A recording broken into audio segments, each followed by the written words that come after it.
Hi mga friendship, for today's video.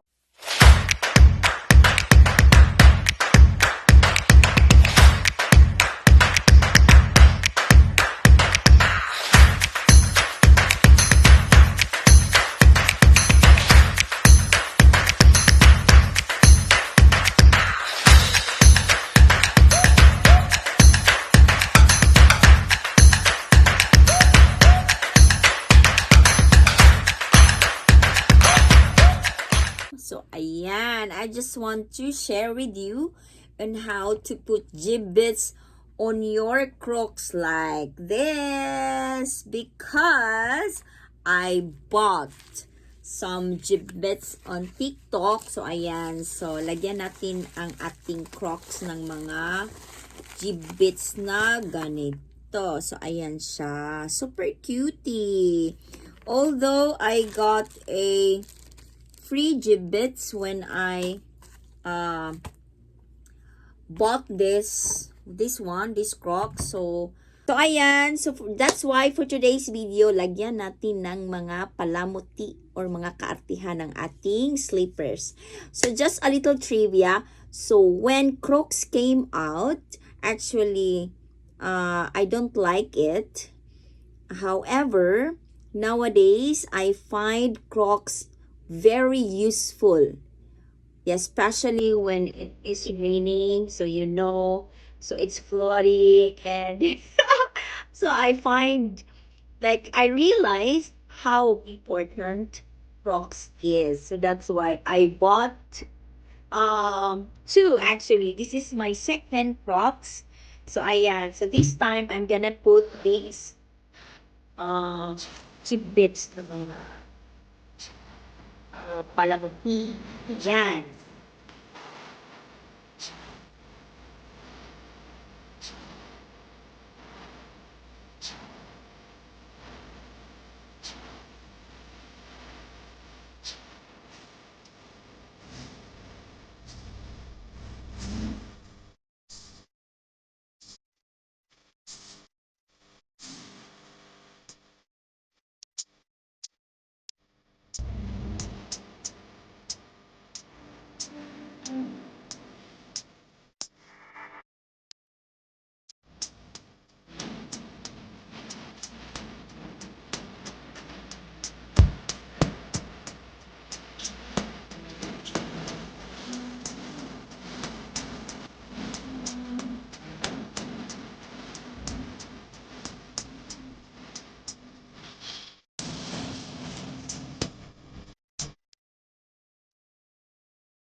cute!